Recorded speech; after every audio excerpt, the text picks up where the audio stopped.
memberikan semacam PR ya kepada Partai Solidaritas Indonesia ya untuk ya tidak membuat malu Pak Jokowi, karena sekali Pak Jokowi terjun di PSI sebagai ketua umum itu pertaruhan nama besar Pak Jokowi. Kenapa? Kalau misalnya ya Pak Jokowi bisa merealisasikan perayaan suara 140 kursi atau sekitar 25,8% ini, artinya ya benar PDIP besar karena Pak Jokowi. Teori itu ya mutlak dibungkus oleh fakta, mengacu kepada perkiraan harga yang didapatkan PSI untuk meraih sekitar 136 atau 140 kursi.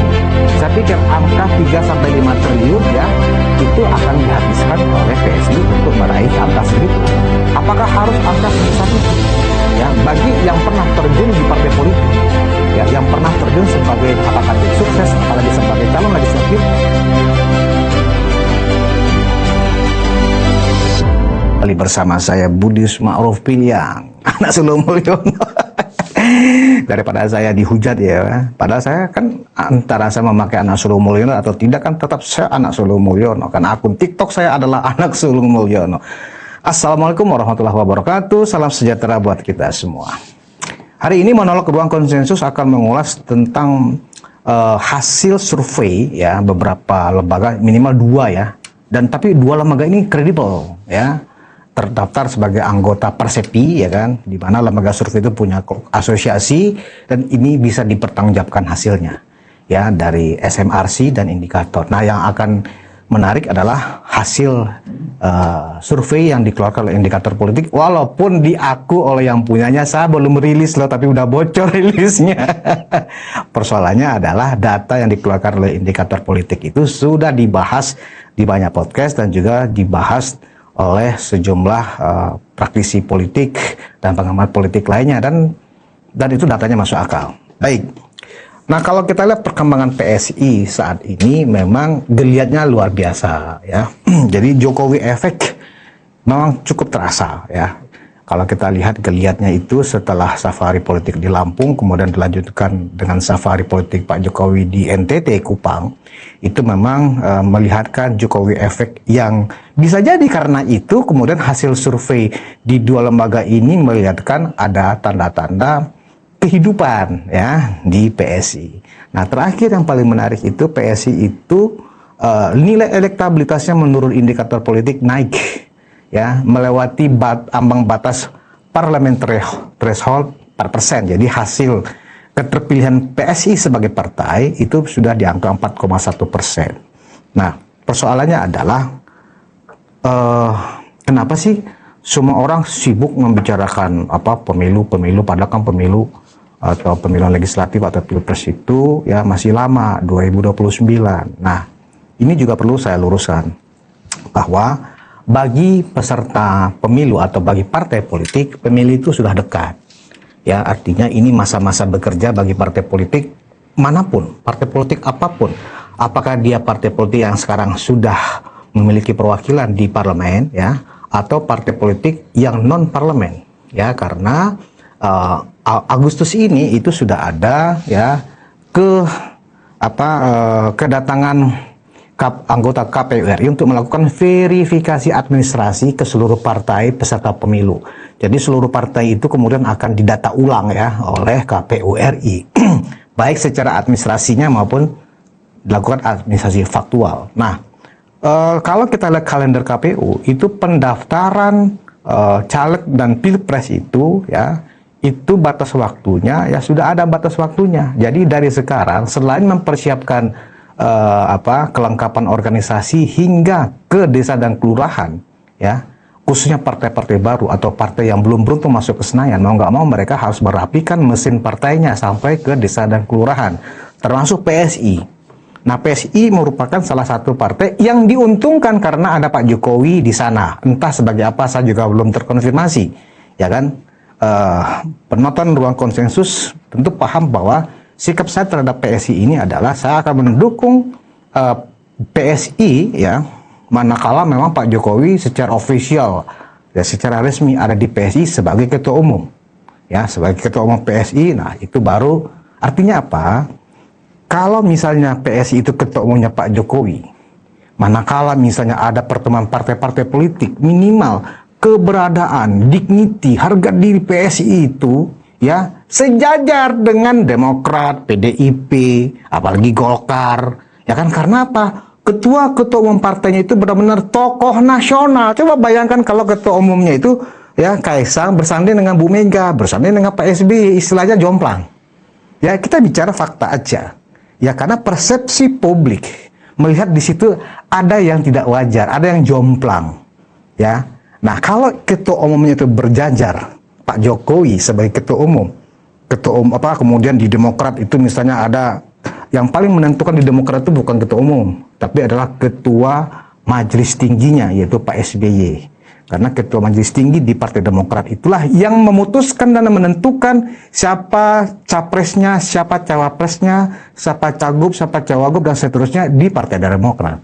Ya, ketua umum di Partai Demokrat hanya untuk urusan-urusan yang sifatnya administrasi dan operasional Partai Demokrat dalam menjalankan roda organisasi. Tapi untuk menentukan kebijakan-kebijakan strategis partai, keputusan di Partai Demokrat itu dipegang secara tunggal oleh ketua majelis tinggi, dalam hal ini Pak SBY. Nah, di Partai Gerindra ketua umumnya dan ketua dan pembinanya Pak Prabowo. Di Partai Demokrasi Indonesia Perjuangan ketua umumnya Bu Mega. Jadi kalau misalnya ya ada pertemuan nih partai-partai ini, enak melihatnya. PSI itu sejajar. Kita sebagai kader misalnya, ya teman-teman yang sudah menjadi kader PSI bisa melihat, wah ketua umum kita sudah sejajar. Ya artinya marwah, makom. Kalau kita sebagai orang pesantren, makom PSI itu sudah naik. Karena ketua umumnya adalah mantan presiden, dua periode yang dipilih secara langsung oleh masyarakat. Oke. Apa yang temuan yang paling menarik dari hasil survei indikator? Ya, pertama itu tadi, bahwa elektabilitas PSI naik nih. Dari di bawah 3% ya, menjadi 4,1%. Ya, saya menduga itu adalah Jokowi efek. Padahal baru 2 provinsi loh. Ya, itu pun sebenarnya tidak representasi mewakili ya suara mayoritas pemilih, karena Lampung ya itu dapilnya cuma 20 kursi. Ya, kalau NTT itu ya di 2 dapil itu cuma 13 kursi. Jadi 20 ya tambah 13 kursi itu baru 33 kursi dari 580 kursi. Tidak merepresentasikan sebenarnya ya keindonesiaan ada di sana. Tetapi walaupun hanya baru 2 provinsi ya, tetapi kita melihat ya bagaimana ya masyarakat berdatangan ya menyambut Pak Jokowi.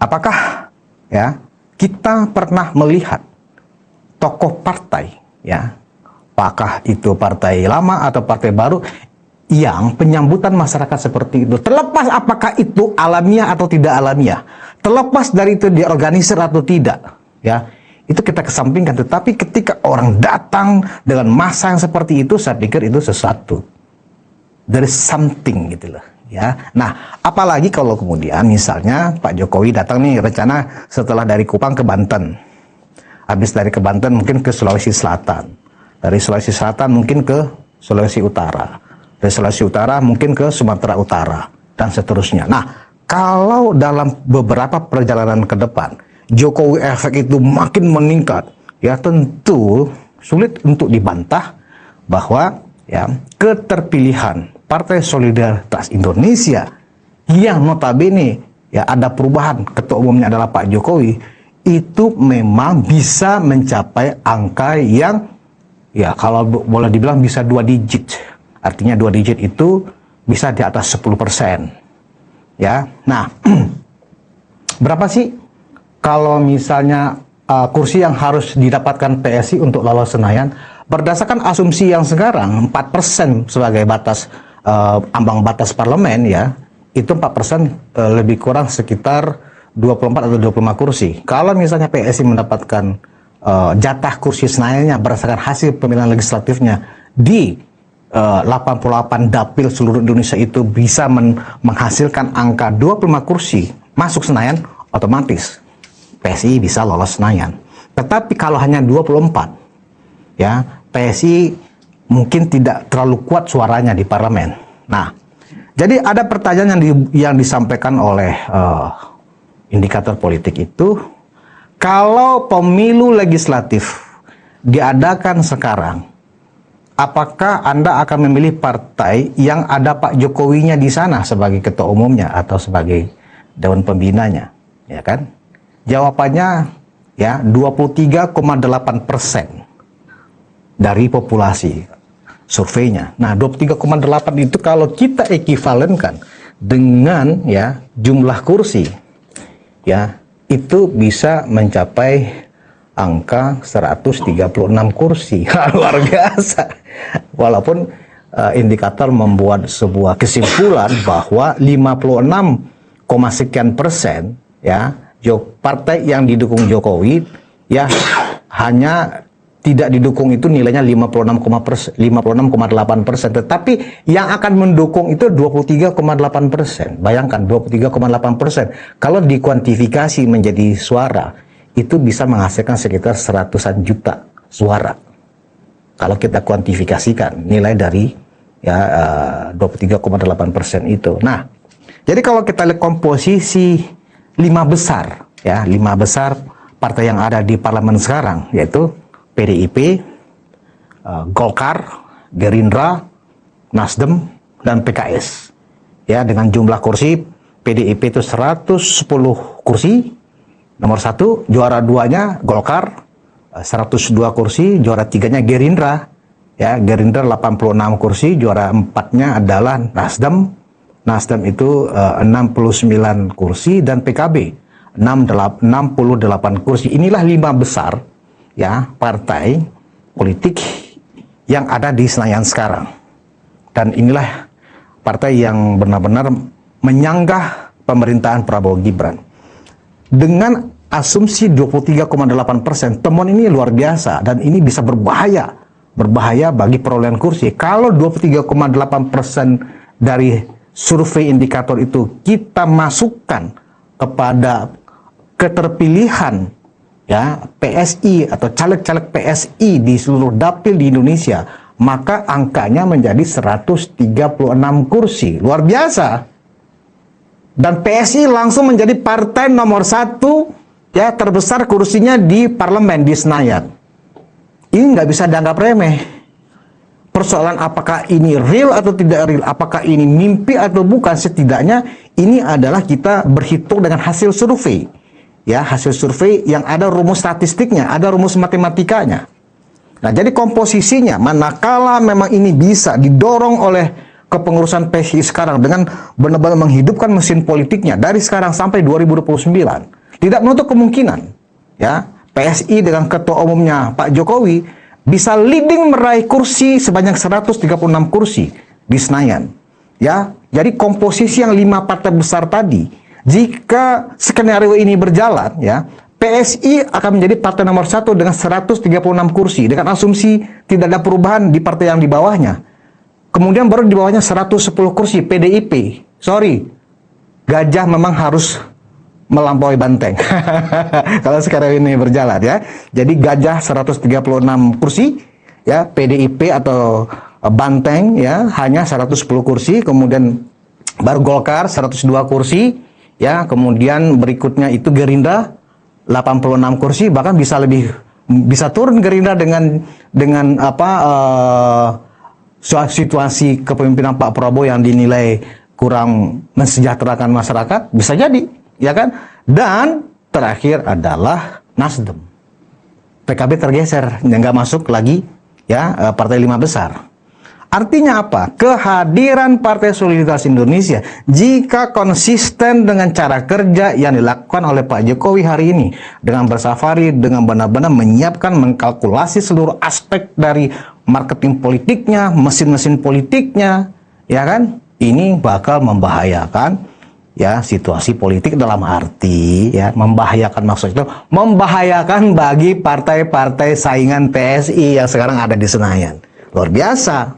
Jadi ya, kalau kita membayangkan pemilu legislatif 2029, skenario ini berjalan, ya, dan ya PSI sebagai partai pemilik kursi terbesar berkoalisi dengan Golkar, dengan Gerindra, dengan Demokrat, dengan PKB, ya, otomatis ya PSI akan menjadi partai yang cukup menentukan arah pembangunan kita 2029-2034. Ini saya tidak memasukkan variabel siapa capres-capres atau cawapres-cawapres yang akan berlaga di 2029. Ini saya hanya bicara bagaimana kerja-kerja calon legislatif ya yang ada di PSI dan partai-partai lainnya. Mudah nggak ya bagi PSI untuk membuat kader-kadernya atau caleg-caleg yang akan bertempur ya di dapil masing-masing itu bisa meraih kursi ya. Berarti kalau misalnya 136 kursi di 88 dapil ya, artinya apa? Kalau berarti dari 88 dapil itu minimal ya 15 dapil dari 88 itu PSI harus mentargetkan 2 kursi. Ya. 2 kursi ya itu harus didapatkan. Jadi kalau misalnya 15 berarti 30 kursi, sisanya ya itu 30 kursi ditambah dengan 80 kursi. Nah, kalau itu yang terjadi ya tidak menutup kemungkinan memang PSI akan berjaya. Lantas olinya gimana, isi tasnya bagaimana? Nah, saya tidak ingin merumuskan seperti apa pembiayaan untuk PSI meraih 136 atau 140 kursi. Anggap saja kita genapkan menjadi 25%. Ya. Seingat saya, pada saat pemilu 2009, ya, Partai Gerindra sebagai partai pertama yang ikut pemilu, ya langsung tembus Senayan, kalau nggak salah sekitar 25 atau 26 kursi, ya itu menghabiskan sekitar 3,6 triliun, ya konon katanya begitu, ya. Kemudian ya pada saat Nasdem pertama kali juga ya menembus Senayan itu menghabiskan sekitar 2,5 triliun. Nah kalau kita mengacu kepada perkiraan harga yang didapatkan PSI untuk meraih sekitar 136 atau 140 kursi. Saya pikir angka 3-5 triliun ya itu akan dihabiskan oleh PSI untuk meraih angka segitu. Apakah harus angka sebesar itu? Ya, bagi yang pernah terjun di partai politik, ya, yang pernah terjun sebagai apakah tim sukses, apalagi sebagai calon legislatifnya, ya, memang itu terkesan mahal. Kalau misalnya itu dibagi 3,6 triliun tuh 3 atau sampai 5 triliun itu dibagi buat apa saja? Banyak sekali. Pertama, bagaimana menghidupkan mesin partai. Ya, dari tingkat DPD, ya provinsi, DPD kabupaten kota, kemudian kecamatan, kelurahan, dan itu semuanya ya butuh dana operasional. Tetapi memang kelemahan PSI selama ini bukan hanya karena sumber daya anggaran, tetapi juga ya kader-kadernya nggak turun, ya menyapa rakyat. Ya, kalau diasumsikan dari sekarang Pak Jokowi mungkin sudah banyak memberikan arahan-arahan bagaimana cara kita dikenal oleh masyarakat, mendapat kepercayaan dari masyarakat, ya harus turun dari sekarang. Kantor-kantor ranting PSI yang ada di desa dan kelurahan di seluruh Indonesia nggak hanya sekedar papan nama. Wah, ini kantor anak ranting PSI kelurahan mana, tapi nggak ada orangnya, nggak jelas, nggak pernah bertemu dengan RT dan RW, ya kan? Kalau misalnya ada kegiatan-kegiatan kemasyarakatan nggak pernah muncul, ya bagaimana mau dikenal masyarakat? Kalau pola-pola seperti itu masih dilakukan oleh mesin partai PSI dan mesin partai manapun, saya yakin angka 136 kursi ini hanya sebuah imajinasi atau angan-angan semata.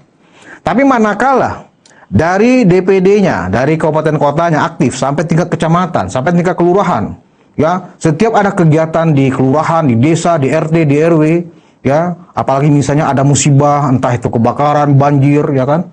Coba lihat dulu. Saya masih ingat ya, pengalaman Partai Keadilan Sejahtera, ya, itu bahkan setiap ada musibah di situ ada PKS langsung pasang tenda, ya, dan mereka pasang tenda langsung menyiapkan sembako. Coba dipikir, dari mana mereka bisa menyiapkan anggaran untuk bikin tenda, ya, kemudian membeli berbagai macam sembako, aqua dan seterusnya, obat-obatan, ya, ada pengobatan gratis.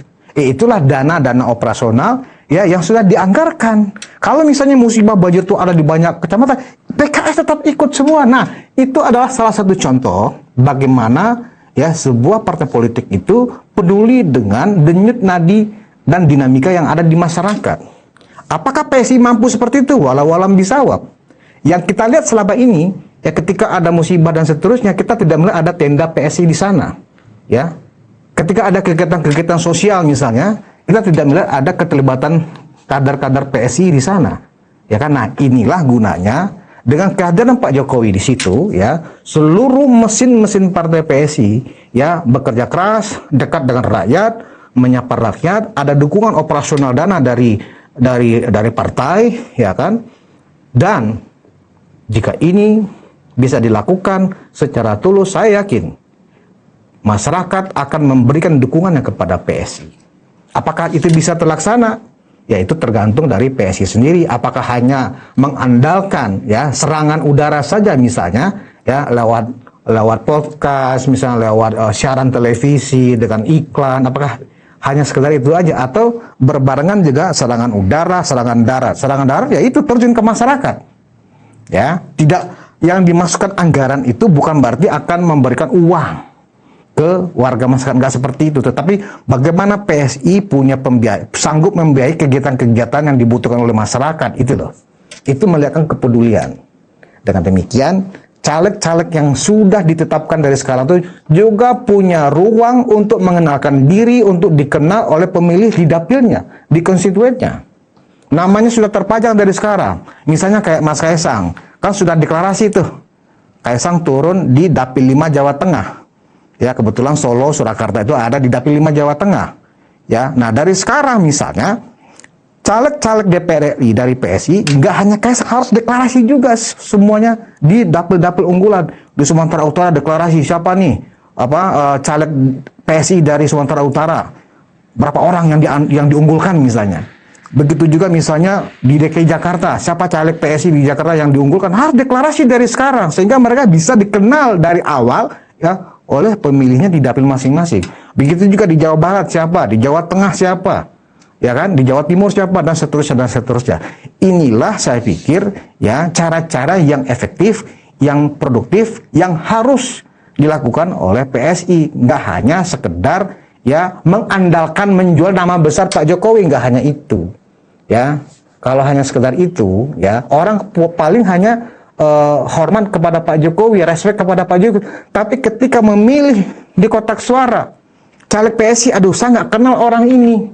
Misalnya kan kalau kita di kertas suara kan ada nomor, nama, foto, ya kan.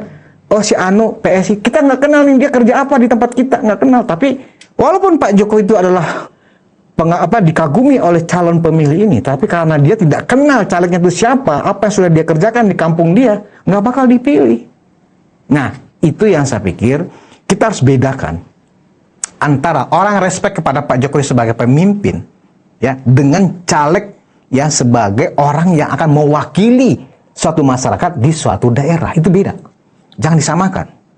Jadi tetap ya butuh kerja-kerja keras dari seluruh calon legislatif PSI, khususnya calon legislatif DPR RI-nya harus kerja keras. Dari sekarang PSI harus menyiapkan dana lebih kurang 3-5 triliun untuk dikontribusikan untuk pembiayaan target 140 kursi DPR RI.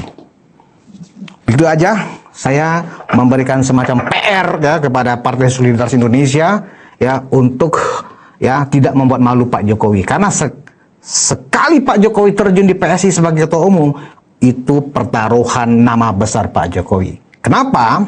Kalau misalnya ya Pak Jokowi bisa merealisasikan perayaan suara 140 kursi atau sekitar 25,8% ini, artinya ya benar PDIP besar karena Pak Jokowi. Teori itu ya mutlak dibungkus oleh fakta bahwa benar PDIP 2 kali merajai kursi Senayan karena ada Pak Jokowi. Tetapi kalau itu tidak terlaksana, PSI malah tidak lolos ke Senayan pada pemilu 2029. PDIP pun kemudian layak membuat kesimpulan bahwa Pak Jokowi itu besar karena PDIP. Karena itu, Kesimpulan mana yang akan dipilih oleh PSI? Kesimpulan yang diambil oleh masyarakat, tinggal pilih. Kalau ingin mengatakan bahwa PDIP itu ya besar karena Pak Jokowi, PSI harus meraih kursi 140 kursi. Tapi kalau ingin mengatakan bahwa Pak Jokowi itu ya dibesarkan oleh PDIP, PSI lagi-lagi gagal tembus Senayan. Ya, ini yang harus kita camkan. Terima kasih atas perhatian Anda. Sebelum saya tutup, wedang jahe ala Pak Jokowi. Cara sehat, murah meriah. Kita seruput dulu. Bismillahirrahmanirrahim. Enak, mantap. Kita bertemu lagi di monolog ruang khusus berikutnya. Terima kasih atas perhatian Anda. Wassalamualaikum warahmatullahi wabarakatuh. Salam sejahtera buat